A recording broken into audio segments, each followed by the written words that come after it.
going, boys and girls? Welcome back to episode 18 of my NHL franchise mode with the Montreal Canadiens.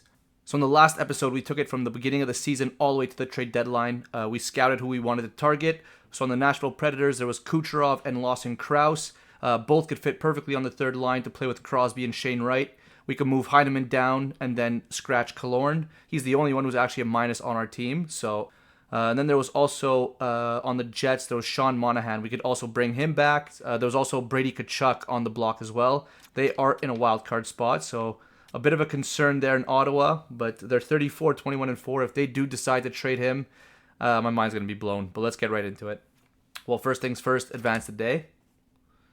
Boom, so it's a 1-0 shutout. We're 40-18-3 right now. The top six is going to stay exactly as is. We're going to put Crosby with Wright.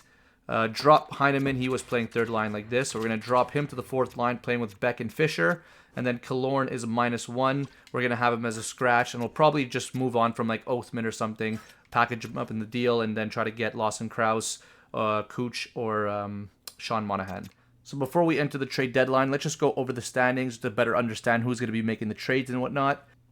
In the Atlantic Division, Montreal, Boston, Detroit at the top. Ottawa holding the wild card spot. Toronto, Florida, Tampa, Buffalo, all outside of the playoffs right now. In the Metro, we have Carolina, New Jersey, Columbus, Philly holding the wild card spot, Rangers, Pittsburgh, Islanders, and the Capitals all at the bottom. In the Central Division, we got St. Louis Blues, Utah Steelheads, and Colorado Avalanche, Minnesota Wild, Stars, Blackhawks, Jets, and Predators all outside of the playoffs. And then in the Pacific Division, we got Canucks, Ducks, and Oilers at the top. Kings and Kraken holding the wild card spot, and then Calgary, Vegas, and San Jose at the bottom. So your Montreal Canadiens make the first trade of the day, and it's with the Nashville Predators. So Montreal acquires Lawson Krause and Connor Carrick in exchange for Carl Braun, Brennan Oathman, and a 2028 second-round pick. So another trade coming in between the Ottawa Senators and the Anaheim Ducks. Ottawa acquired a 2028 first-round pick from Anaheim, so this year's first-round pick, and left-wing Dakota Ackers, so the 2027 8th overall pick, in exchange for Josh Norris.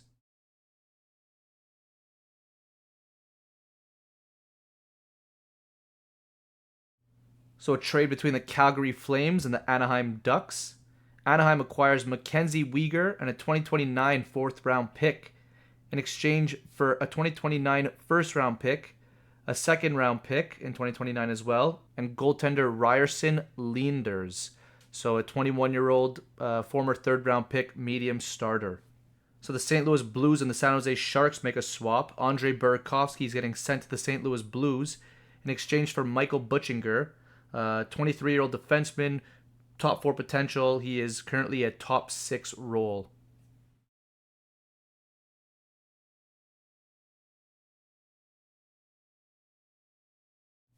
The New Jersey Devils and the Nashville Predators make a trade. Sam Bennett gets sent to the Nashville Predators in exchange for a 2029 first-round pick, a 2028 second-round pick, and goaltender prospect Murray Tallender, a fringe high starter, 20 years old, former third-round pick in 2026. So a trade between the Calgary Flames and the St. Louis Blues. Calgary sends Zach Hyman and Oliver Shillington to the St. Louis Blues in exchange for a 2028 first-round pick, left wing Malcolm Spence, so a former 2025 first-round pick. He was a 15th overall pick, actually, still listed as a minor scorer, and centerman Owen Griffin, who was the second-round pick in 2025. So we'll go over a few other little trades. Boston acquires Will Borgen, a couple picks for a first-round pick. Kako goes to Minnesota. They also acquire Cam York for Robbie Fabry, Joel Farabee to Tampa Bay, Jason Dickinson to Carolina, and that is pretty much it.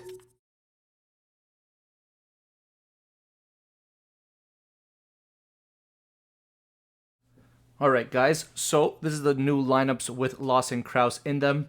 I know it's a bit of a bummer that we didn't go for Kucherov, but I was thinking about it after all. It's just way too... we don't have the assets to actually trade for him. We'd have to give up one of our top 6 forwards or one of our top 4 defensemen, and it's just not worth doing that at the moment. I think Lawson Krause in that deal was definitely worth it to play that third line.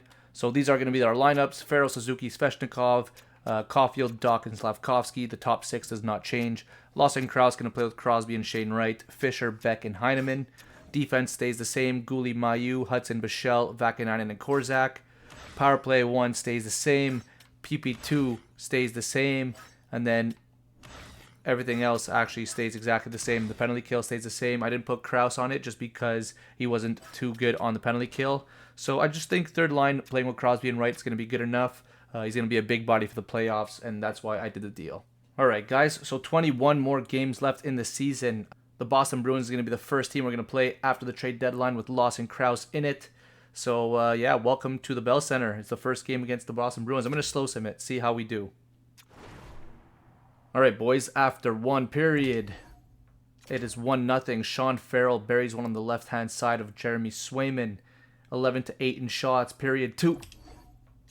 2-1, so Ross Colton buries one, probably a breakaway or some sort. And Andrei Svechnikov maybe breakaway as well. At the end of the period, makes it 2-1. 23-14 in shots. We'll slow sim the third. Power play early. I guess that goes nowhere, and they tie it up on the power play. David Pasternak. Okay, I guess it was early power play because I didn't even see us get a penalty. Power play from Montreal as well. Nothing. Halfway through the period.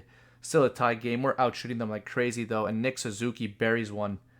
Amazing. Probably one of his famous little toe drag releases from the top of the circle. And it happens to be the game winner. Leon Bichelle buries the empty netter. It's a 4-2 win. Lawson Krause, did he get a point? Let's check it out. He definitely didn't get a goal. And he did not get a point. So 13 minutes on the ice. 3 shots on net. 3 hits. All right, let's continue to sim then. We're 41-18-3. 20 games remaining in the season. Let's go to the end. I'm confident we're going to make the playoffs, that's for sure. So it's a back-to-back Boston and then versus Washington.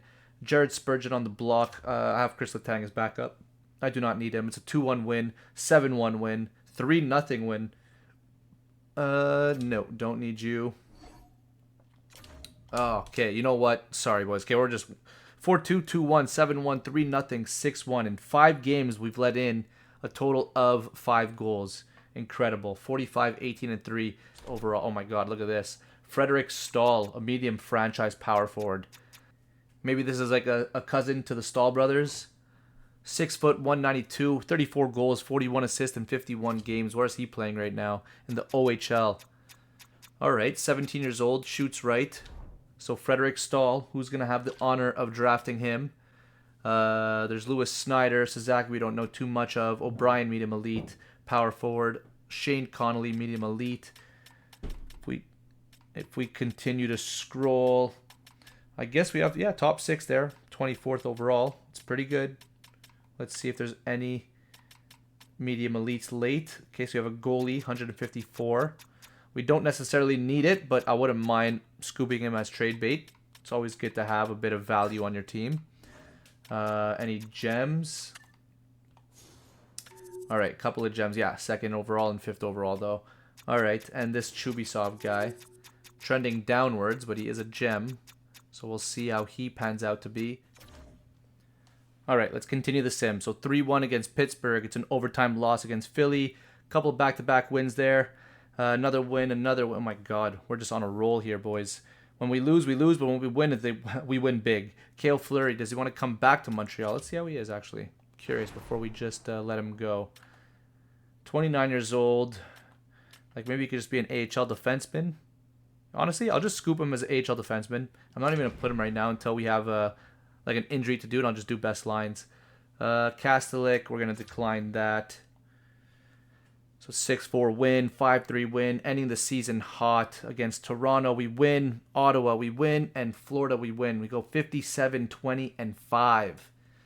All right, so I guess before we check out the playoff tree and everything, we look at the points and the standings. All right, so I'll quickly go over the standings because we're going to go over the playoff tree anyway in just a minute.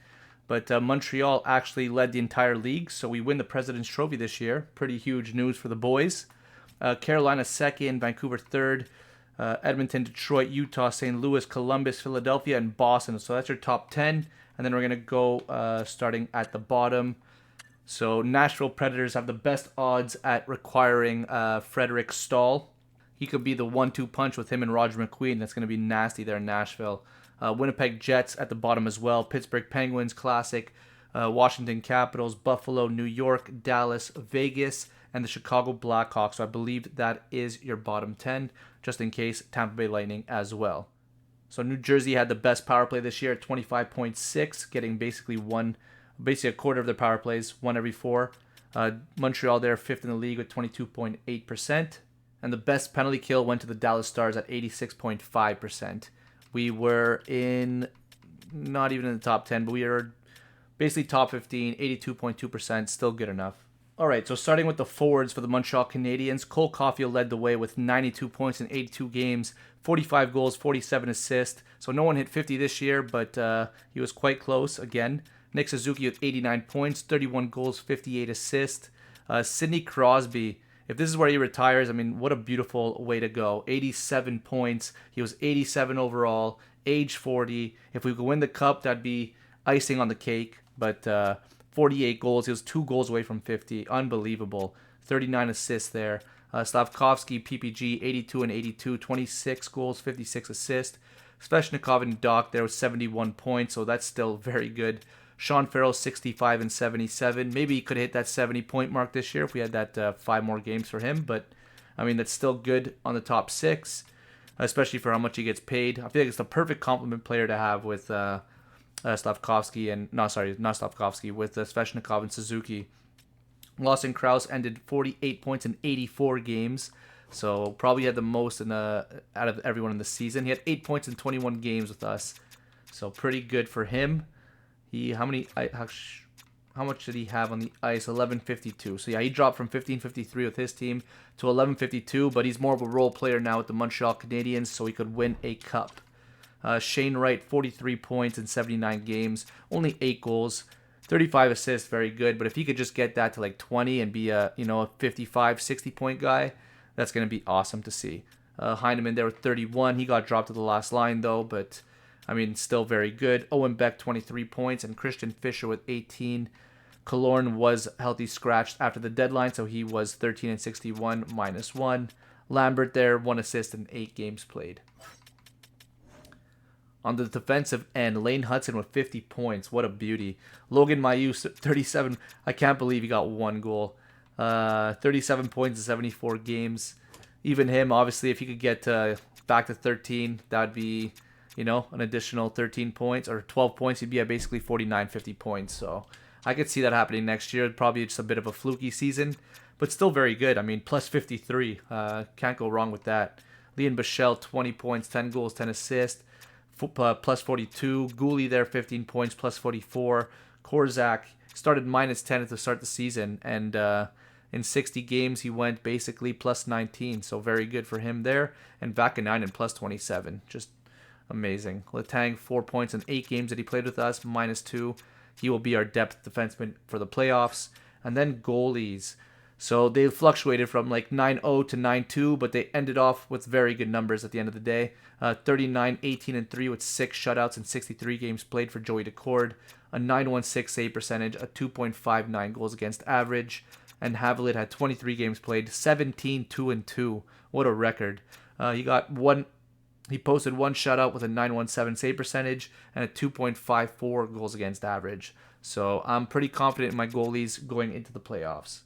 So entire league forwards, Jake Gensel ended 116, top of the league, amazing, 33 years old, 50 goals. Connor McDavid, 54 goals, 114 points. Nylander, 111. McKinnon with 54 goals, also 110. Pasternak, 106. Aho, 105. Draisaitl, Hughes, Nietzsche, all in the hundreds. Matthews at 99, DeBrincat 98, Connor 97. So a lot of players. PPG, nothing new there. I feel like I say that every single time we end the season. But yeah, a lot of players. Let's see if anyone... Yeah, so Demidov there, 88 and 82. Any younger guys? These ones have been in the league since we started anyway. But yeah, so no one else was PPG other than Demidov. Connor Bedard there, 82 points, 37 goals. I feel like real life he had requested to make a trade, especially that they went at the bottom again. He's got to start making playoffs. If by next year he doesn't make playoffs, I don't even know. I'll make a trade for him, frig. Yeah, so that's basically it. Look at this. Robin Sturm, 80 points. So last year's 2 years ago, second overall pick. 36 points last year, 80 points this year. Defense, Evan Bouchard leading the way. Hurts to see, but you know what? We got Svechnikov out of it, and we're making the playoffs. I cannot complain with this, especially that he's getting paid $14.4 million. He better be posting up these numbers. Cale Makar, 86. Quinn Hughes, 83. Brant Clark, 79. Hamilton with 70. Excuse me. Adam Fox with 70 as well. Mintyukov with 69. Wow. Zellweger with 65. That's why they made a few trades at the deadline. I guess they want to win that cup this year. And these are the rest of your Ds. A lot of good defensemen this year. Goalies, it looks like Thatcher Demko is getting that Vezina. 70 games played, 42, 19, and 5 with a 9.24 save percentage, 2.46 goals against average. Yeah, this is the Vezina winner right here. I'll call that right now. Kochetkov had a very good season as well, but save percentage was quite low. Same with Bobrovsky. Ukko-Pekka Luukkonen in LA did 40, 23, and 1, 6 shutouts, 9-1-2. Pretty freaking good there. Let's see, Joey Decord. I mean, he has higher save percentage than most of these guys, so I feel like I would take his stats over some of these guys up here. They just had more wins at the end of the day. But Joey Decord, excellent season, and these are the rest of your goalies. So Lewis Artmeyer leads your rookies in scoring at the end of the season with 64.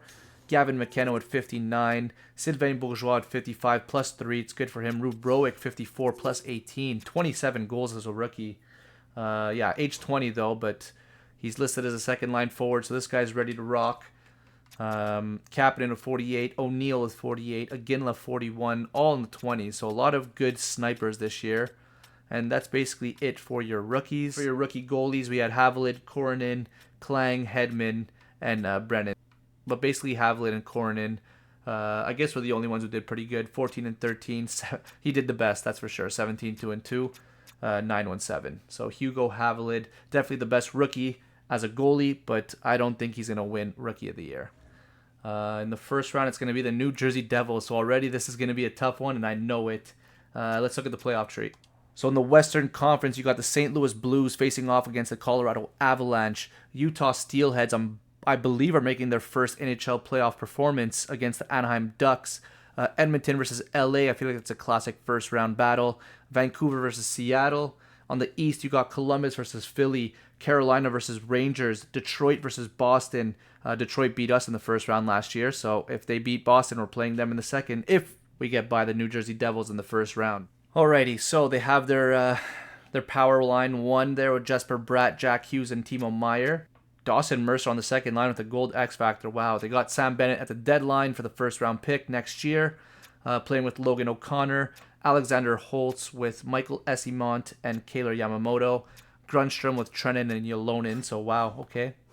Yolonen went from Vancouver. All right, 16 points in 82 games. Didn't do too good, but just a last. I feel like it's going to be the classic, you know. When they get goals, Jesse Yolonen is going to come out of nowhere. Defense, you got Siegenthaler, Hamilton, Nemec, Haig, Luke Hughes, and Marino. So Luke Hughes just dropping off here or what? What's happening? What's his ice time looking like? Only 16 minutes. What are you guys doing? Connor Ingram there. Playing like he's a 94 overall, I guess. But let's see how he did this year, actually. 37, 20, and 6 with a 9-1-2. Yeah, I don't think he's going to get... I think it's going to be Demko wins Vezina, so I don't think it's going to be him. But still posted a very good season still, nonetheless.